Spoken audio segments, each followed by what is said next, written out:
Saludos, bendiciones. Este es el video 7 de la serie Un Testamento, el que nos ha servido para intentar unificar y darnos cuenta cómo se relacionan el Antiguo con el Nuevo Testamento. Y no solo eso, sino que aparte hemos estado viendo cómo a lo largo de todos los videos se ha llegado a una idea única, a un criterio singular de un personaje en particular. Todos los libros y todos los videos nos han hecho darnos cuenta cuál es el criterio de este personaje principal del cual se hablan a lo largo de toda la Biblia. En este video usaremos como base el pasaje de Joel 2:31, donde nos habla del periodo de la tribulación, un periodo que aún no ha llegado, pero creo, y esa es la razón de estos videos, que estamos cada vez más cerca de ese periodo. Entonces nos habla de que en ese momento el sol se convertirá en tinieblas y la luna en sangre, antes que venga el día grande y espantoso de Jehová. Todo aquel que invocare el nombre de Jehová será salvo, porque en el monte de Sión y en Jerusalén habrá salvación, como ha dicho Jehová, y entre el remanente al cual habrá llamado. Entonces aquí estamos viendo que clame el nombre de Jehová será salvo. Y como muchas veces he relacionado, Jehová Yoshia, Yeshua, el nombre Jehová salvará, es básicamente lo que estamos viendo aquí codificado. El que invocare el nombre Jehová será Yoshia. El que invoque el nombre Yeshua, Jehová salva, será salvo. Entonces, este mismo pasaje lo tenemos en el Tanaj, pero en vez de ser Joel 2:32, es Joel 3:5. Y aquí lo traducen como el Señor, porque ellos dicen que es prohibido invocar el nombre de Dios. Entonces no le llaman Jehová, le llaman el Señor para no invocar un nombre. Pero si el nombre es prohibido, entonces ¿cómo podremos invocarlo y ser salvo? Entonces, entramos en una contradicción por parte de este grupo en el cual te dicen, no, es que tú no debes de mencionar el nombre de Dios. Se nos ha dado el nombre de Dios y se nos ha dado la forma de cómo ser salvos. Y esta fórmula o este nombre que nos ha sido dados para ser salvos, para creer en Él y ser salvos, lo deja más que claro el versículo de Hechos 4:12, en el cual que dice, hablando de Jesucristo, en ningún otro hay salvación, no hay otro nombre en que podamos ser salvos. Jesucristo, Yeshua, es el nombre, esa es la fórmula, es en quien hay que creer y a quien hay que seguir para poder ser salvos. Podemos invocar su nombre, pero realmente de corazón no creer, entonces no seríamos salvos, como dice él.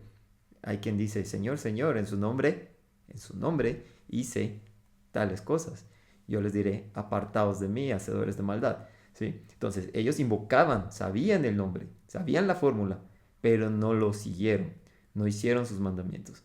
Entonces, básicamente, esa es la fórmula, solo que hay que saberla y a su vez aplicarla. Y este versículo es muy importante, ya que los mismos apóstoles lo utilizan para darle a entender a la multitud que estaba con ellos, entre ellos judíos, que Jesús era realmente el Mesías. Lo citan diciendo en Hechos 2:16, mas esto lo dicho por el profeta Joel, todo aquel que invocare el nombre del Señor será salvo. Ahí lo podemos dejar como bueno, ¿y cuál es el nombre del Señor? Varones israelitas, oíd estas palabras, Jesús, Yeshua, Nazareno, Yeshua, hijo de David, porque como vimos en los videos anteriores, el nombre de Dios, que el nombre que se nos ha dado, es Yeshua, Jehová salvará. Nazareno, hijo de David, ¿sí? Varón aprobado por Dios entre vosotros con las maravillas, prodigios y señales que Dios hizo entre vosotros por medio de él, Jesucristo, como vosotros mismos sabéis, a este, entregado por el determinado consejo y anticipado conocimiento de Dios, o sea, Dios, el plan de Dios era que fuera entregado para morir por nosotros. Lo prendisteis y matasteis por mano de inicuos, por mano de los romanos, crucificándole, al cual Dios levantó, suelto los dolores de la muerte, por cuanto era imposible que fuera retenido por ella, porque David dice de él. No solo está citando a Joel, diciendo, todo aquel el que clame su nombre, el nombre de Jesucristo, será salvo, sino que nos dice que David predijo a Jesucristo diciendo, veía al Señor, ¿sí?, siempre delante de mí, porque está a mi diestra, no seré conmovido. Por lo cual mi corazón se alegró y se gozó mi lengua, y aún mi carne descansará en esperanza, porque no dejará mi alma en el Hades. Hablando David, pero haciendo referencia al Señor, a quien él veía en sus visiones. Dice, no dejará mi alma en el Hades, ni permitirá que su santo sea corrupción. Y ese versículo de mi santo no verá corrupción, básicamente es una alusión a la resurrección de Jesucristo, quien, como dice el dicho, el muerto y el arrimado a los 3 días apesta. Entonces Jesús estuvo 3 días y 3 noches para que su cuerpo no viera corrupción. ¿Sí? Entonces, no permitirás que tu santo vea corrupción. Me hiciste conocer los caminos de la vida. Me llenarás de gozo en tu presencia. Entonces aquí en Hechos hacen alusión a algo que David dijo en Salmos 16. Y retomando la plática de los apóstoles para con la multitud, nos recalca nuevamente en Hechos 2:31. Viéndolo antes, David habló de la resurrección de Cristo. Aquí nos está diciendo lo que ya mencioné. David estaba hablando de la resurrección de Cristo, que su alma no fue dejada en el Hades, ni su carne vio corrupción. A este Jesús, nuevamente confirmando el nombre, a este Yeshua, resucitó Dios, de lo cual todos nosotros somos testigos. Apenas me compartieron un video acerca de la diferencia entre el método científico y el método legal. Entonces aquí estamos hablando de testigos. Si en la ley se decía que para dar muerte a alguien 2 o 3 testigos debías de tener, pues hubieron no solo los apóstoles, sino todos los que estuvieron en la tumba, velando la tumba de Jesús, para precisamente no hagan sus discípulos hacer pensar a todos que resucitó, cuando no. Habían guardias romanos ahí, habían judíos velando la tumba. Cuando él resucitó, fueron básicamente los primeros testigos de su resurrección. ¿Sí? Entonces, todos esos testigos, independientemente de que toda la ciudad, al final de cuentas, cuando Jesús paseaba por ahí, ya resucitado, lo vieron andar entre nosotros, todos esos testigos dan fe de que Jesús resucitó, que era precisamente lo que los judíos le pidieron a Poncio Pilato. Pon guardias para que no se agrave esta situación cuando los discípulos empiecen a decir que resucitó. Entonces pon guardias para que no secuestren el cuerpo.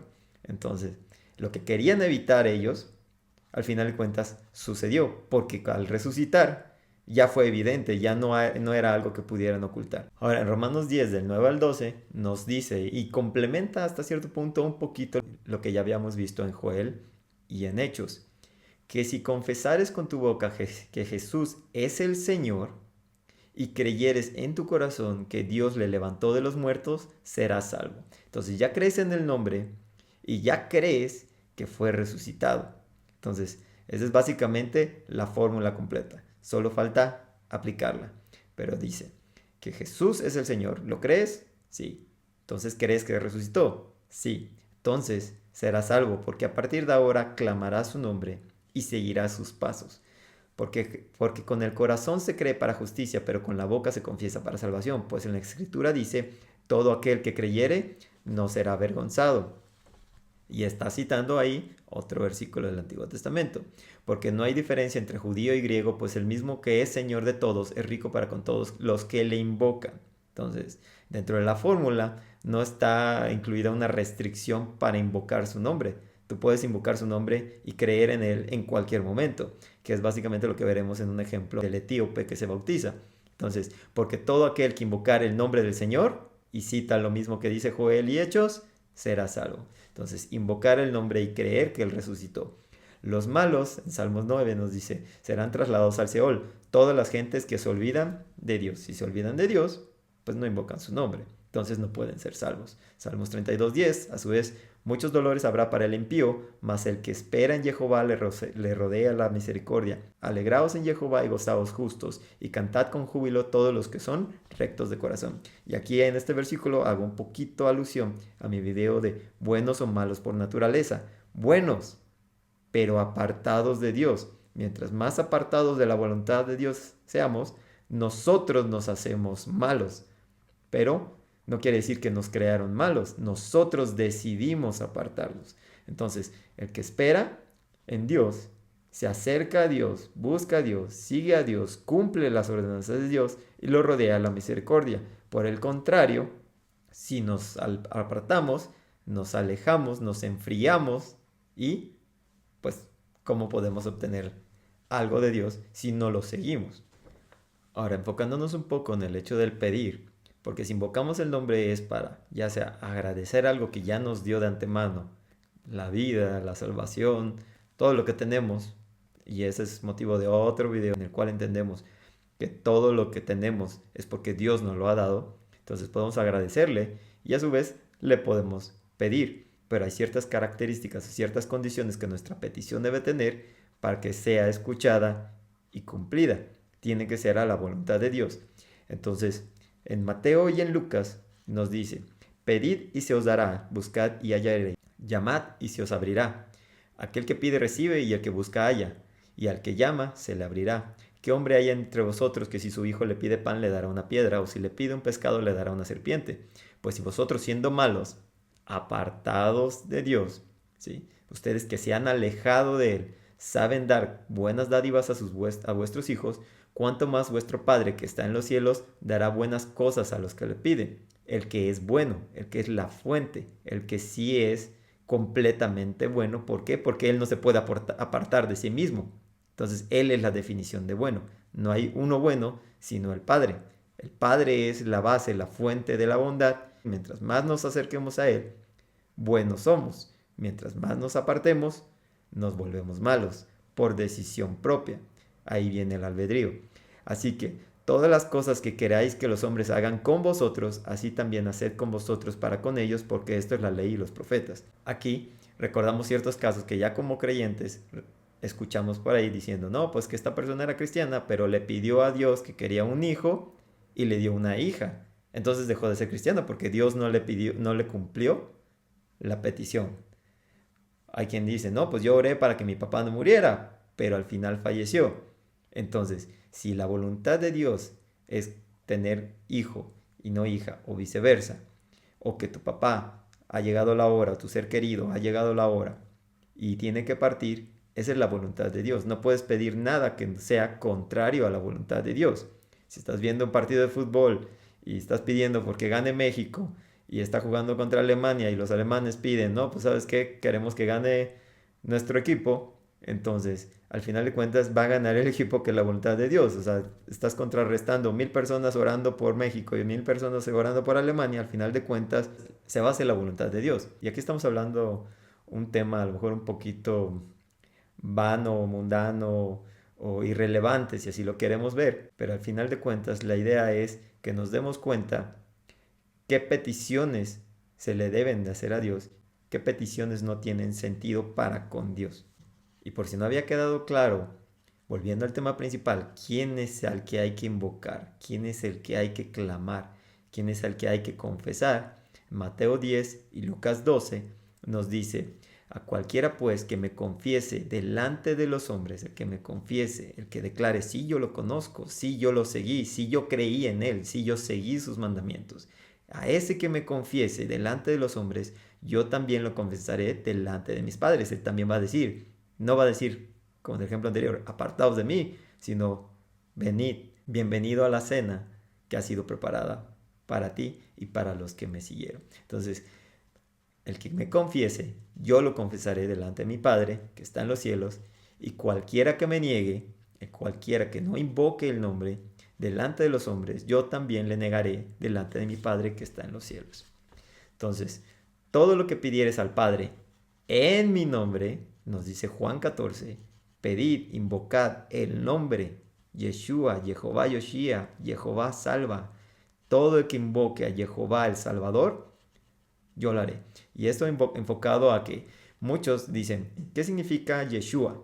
¿Qué significa Jesús? Salvador. Ok, pequeño gran detalle. Estás sacando de la ecuación la parte más importante del nombre. Jehová, el nombre. Salvador, conozco a 50 personas que se llaman Salvador, pero no significa Salvador, significa Jehová salva. Si le quitas Jehová a Salvador, entonces las 50 personas que conozco que se llaman Salvador son salvadores. Pero, ¿cuántos son o cuántos se llaman Yeshua? Jehová salvará. Y alguien puede decir, ese es un nombre muy común dentro de los israelitas. Yeshua. 1000 millones de personas se han llamado Yeshua. Ok, pero solo ha habido uno que es el Yeshua. El que había sido profetizado, el que es Dios mismo, entre nosotros y quien nos salvó. Ese nombre hace alusión a él en específico. Cada persona que se pueda llamar Yeshua está haciendo alusión a ese personaje. Entonces, todo lo que pidieres al Padre en mi nombre, lo haré. ¿Hasta ganar el partido de fútbol? Sí, con la condición de que sea la voluntad de Dios. Para que el Padre sea glorificado en el Hijo, si algo que pidieres en mi nombre, yo lo haré. Y ahora sí tocamos el ejemplo que mencionaba. Felipe, abriendo su boca, Felipe, que estaba buscando a quién predicarle el Evangelio, la buena noticia de Jesucristo, ¿sí? Anunció el Evangelio de Jesús y yendo por el camino llegaron a cierta agua y el eunuco, ¿sí? A quien le había anunciado el Evangelio, le había dado la buena noticia. Hey, Jesucristo, del cual estabas leyendo en el capítulo de Isaías, ha llegado, ya estuvo aquí, ya murió por nosotros. ¿Crees en él? Aquí hay agua, dijo. ¿Hay algo que impida que sea bautizado? Si crees, si invocas su nombre, crees en él de todo corazón, puedes ser bautizado.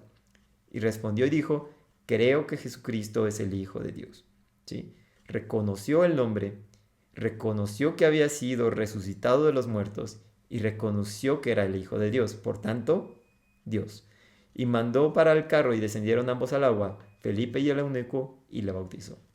Entonces, aquí tenemos esa historia donde creyó en el nombre y fue salvo. En el pasaje de 1 Corintios 2:9 nos está citando a Isaías y nos dice, antes bien, como está escrito en Isaías, cosas que ojo no vio, ni oído oyó, ni han subido en corazón de hombre, son las que Dios ha preparado para los que le aman, los que invocan el nombre, los que lo siguen, los que entendieron el Evangelio, los que entendieron la buena noticia de Jesucristo, para ellos, para los buenos, ¿sí? Para los que se han tratado o han buscado acercarse a la fuente de la bondad, ser buenos en otras palabras. Pero Dios nos la reveló a nosotros por el Espíritu, porque el Espíritu todo lo escudriña aún lo profundo de Dios. Porque ¿quién de los hombres sabe las cosas del hombre sino el Espíritu del hombre que está en él? Así tampoco nadie conoció las cosas de Dios sino el Espíritu de Dios. Entonces, cuando te bautizas, recibes el Espíritu Santo, entonces entiendes las cosas de Dios que son reveladas por medio del Espíritu, las cuales para las demás personas son un misterio. Para los buenos, entendimiento. Para los malos, oscuridad, falta de entendimiento y discernimiento. En otras palabras, una conciencia cauterizada y bloqueada o velada, como dice para el pueblo de Israel, que sería velado a sus ojos para que no vieran, no entendieran, su entendimiento está nublado, para que no puedan reconocer el Evangelio, no puedan invocar el nombre de Dios. Mas para el pueblo de Israel hay una predicción futura de que al final todo Israel será salvo, porque al final verán a quien traspasaron. Entonces ellos al final creerán, aunque ahora cierto grupo se ha negado a reconocer a su propio Mesías. Ahora en 1 Corintios 12 nos dice, por tanto os hago saber que nadie que hable por el Espíritu de Dios llama anatema a Jesús. ¿Sí? De modo que nadie que haya sido bautizado. ¿Y por qué fue bautizado? Porque entendió el nombre, entendió el mensaje, entendió el Evangelio, ha reconocido a Jesucristo, ha reconocido que ha resucitado, lo ha tratado de seguir, digamos, ha tratado de seguir sus pasos y sus mandamientos. Nadie lo puede llamar anatema, o sea, contrario al tema, algo sin relevancia, algo sin importancia. Nadie que haya recibido el Espíritu puede llamar a Jesús anatema. Y nadie puede llamar a Jesús Señor, sino porque ha recibido el Espíritu. Es una cadenita. Te bautizas porque creíste. No bautizas a un niño que no sabe ni entiende ni qué está pasando. Lo puedes hacer, pero ese bautizo, ¿de qué sirve si el niño no entiende lo que está pasando? Sin embargo, si tú a una persona ya con entendimiento maduro le explicas el Evangelio y él cree en el Evangelio, cree en el nombre, cree en Jesús, cree en lo que hizo, cree en lo que pasó, su resurrección, y cree que murió por nuestros pecados, entonces, si crees, te bautizas y al bautizarte recibes el Espíritu. Y al recibir el Espíritu, no hay forma en que puedas negar a Jesucristo. ¿Sí? Puedes entender con la mente, ¿sí?, que es lo que estas personas a las que Jesús decía, apartados de mí, nunca las conocí, creyeron y entendieron esto. Sin embargo, no creyeron con el corazón, no creyeron por medio del Espíritu. Ahora, como pauta de la manera correcta de pedir, nos dice Santiago 4, codiciáis y no tenéis, matáis y ardéis de envidia y no podéis alcanzar, combatís y lucháis, pero no tenéis lo que deseáis, porque no pedís. O sea, no conoces el nombre, entonces no pides. O pides a alguien más que no te puede dar, ¿sí? Entonces, si no conoces el nombre, no conoces a quien hay que pedir, pues no puedes pedir. Y si pides, le pides a alguien a quien no debes, a alguien que no tiene el poder y la autoridad de darte nada. Entonces, no estás pidiendo, estás pidiéndole a alguien más. Entonces, no le estás pidiendo al correcto.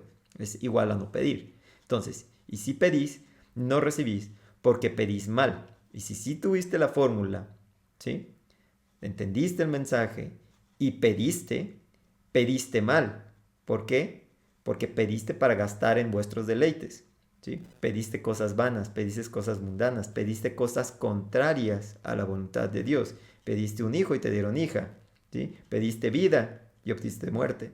Pediste muerte, a lo mejor deseaste el mal a alguien y esa persona sigue viva. Entonces, son ese tipo de cosas que nosotros como cristianos no podemos darnos el lujo de hacer. No podemos pedir nada que sea contrario a la voluntad de Dios. Ahora, con respecto a las cosas que sí podemos pedir y que sí vamos a obtener prácticamente seguro, es 1 de Juan 3 nos dice, cualquier cosa que pidiéramos la recibiéramos de Él. Ya ves, cualquier cosa. Porque guardamos sus mandamientos, ¿sí? Pequeño gran pero. Entonces, todas las cosas, sí, que estén de acuerdo a la voluntad de Dios. Puedes pedir un bien para tu enemigo y eso prácticamente lo vas a obtener porque es amar al prójimo, es poner la otra mejilla, es amarlo sin importar el qué o el por qué o el cómo. Le estás pidiendo algo bueno para alguien más sin esperar nada a cambio. Estás cumpliendo los mandamientos, amar al prójimo, perfecto, cumplido. ¿Sí? Estás deseando que una persona enferma, a la cual si esa persona sana, tú no, entre comillas, obtienes nada a cambio, claro, es muy probable que esa persona sane. Ojo, si es la voluntad de Dios que esa persona sane. Entonces pedimos y esperamos. Sin embargo, a pesar de que es, digámoslo así, cumplir el mandamiento, amar al prójimo y desearle el bien a los demás, si no es la voluntad de Dios en ese momento, no va a pasar. Pero nuestro deber es pedir en el nombre de Jesucristo. Entonces, si pidiéramos conforme a sus mandamientos, hacemos las cosas que son agradables delante de Él.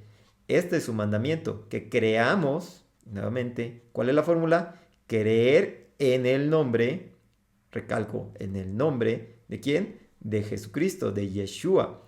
Y nos amemos unos a otros como lo ha mandado, seguir los mandamientos, amarnos, creer en Él y amarnos por Él. Y el que guarda sus mandamientos permanece en Dios y Dios en Él. Y acabamos de citar 1 de Juan 3, pero en el capítulo 5 nos vuelve a decir, conocimiento de la vida eterna. Estas son las cosas que os he escrito a vosotros que creéis en el nombre del Hijo de Dios, que creen en Yeshua, para que sepáis que tenéis vida eterna, porque ya crees, ya tienes la fórmula, ya tienes el gane, nada más no te apartes de él, para que creas en el nombre del Hijo de Dios. Y esta es la confianza que tenemos en Él, que si pedimos alguna cosa, ahora sí, textual y nada de interpretación de Esteban, conforme a su voluntad, Él nos oye. ¿Sí? Y puede oírnos, independientemente que no sea su voluntad, pero una cosa es oír y otra cosa es escuchar y cumplir. ¿Sí? Entonces aquí tenemos, Él nos oye, textual, hay que pedir y hay que pedir lo que es la voluntad de Dios. Y esperemos se haga. Si no se hace, no es la voluntad de Dios. Tenemos el ejemplo del rey Ezequías, el cual estaba a punto de morir y es visitado por el profeta Isaías. Y le ruega no morir. Dice, básicamente, yo he hecho cosas buenas, ¿sí? He buscado a Dios, que es básicamente la definición de ser bueno. He tratado de ser bueno. He buscado a Dios. Te pido sanar. Entonces, básicamente, elevan la plegaria a Dios y fue la voluntad de Dios en ese momento que él no muriera y le concedió 15 años más de vida, en los cuales Si siguió a Dios o no, pues ya es parte de la historia. Pero el punto es que en ese momento, por haber seguido a Dios, haberlo buscado de corazón, haber tratado de agradarlo, Dios le concedió 15 años más de vida. Y le pide una señal, la cual hago un poquito de hincapié en esto porque es, ¿qué señal voy a obtener de que Dios va a hacer lo que yo le pedí? En el reloj de sol, la sombra retrocederá y retrocede 10 grados, lo que da por entendido que el tiempo regresó. Entonces, tiempo que ya había avanzado el sol, regresó. Y hago alusión también por esto, porque muchas veces lo he especificado, que los astros fueron dados para señalar los tiempos. El sol y la luna fueron creados después de la luz. Su función principal no es darnos luz, sino que la luz, como lo vimos en el video de luz, en esta serie de Un Testamento, en el video de luz, vimos que la luz fue primero que los astros. Los astros fueron dados para señalarlos los tiempos. Dios no necesita los astros para ver los tiempos, Él es eterno, pero el tiempo para Él no significa básicamente nada. Pero para nosotros poder seguir sus mandamientos, tener un control del tiempo, las cosechas y las fiestas de Dios en el Antiguo Testamento, necesitábamos un reloj y Dios nos dio los astros. Entonces el tiempo definido por los astros, en este caso el sol, retrocedió. Y como dije al principio de este video, no solo estamos relacionando libros y pasajes del Antiguo y el Nuevo Testamento dándonos cuenta cómo se relacionan entre sí, sino que a lo largo de los videos que he hecho, todas las cosas empiezan a encajar dentro del mismo rompecabezas, dándonos la idea de que tenemos un personaje que ha básicamente dictado a las personas que escribieron estos libros, les ha dictado su criterio, ha plasmado su criterio en esos libros. Aquí nos damos cuenta cómo las piezas van encajando tanto en los videos que tratan de explicar precisamente cómo encajan las piezas del rompecabezas de los libros del Antiguo Testamento junto con el Nuevo y entre sí. Los del Nuevo con el Nuevo, los del Antiguo con el Antiguo y los del Antiguo con el Nuevo. Entonces, toda es una misma historia bajo un mismo criterio de una misma persona o de un mismo ser o de un mismo Dios. Entonces espero que este video haya sido de bendición. Ahora sabemos que lo que tenemos que hacer es pedir en el nombre de Jesucristo, en el que creemos es en Jesucristo, pedimos en su nombre y obtenemos según sea la voluntad de Dios.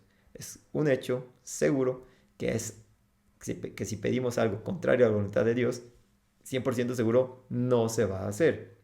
Pero tenemos esa esperanza y esa fe de que si tenemos un deseo en el corazón de pedir conforme a la voluntad de Dios, ese deseo se cumplirá en el nombre de Jesucristo. Espero que este video haya sido de bendición. Saludos y bendiciones.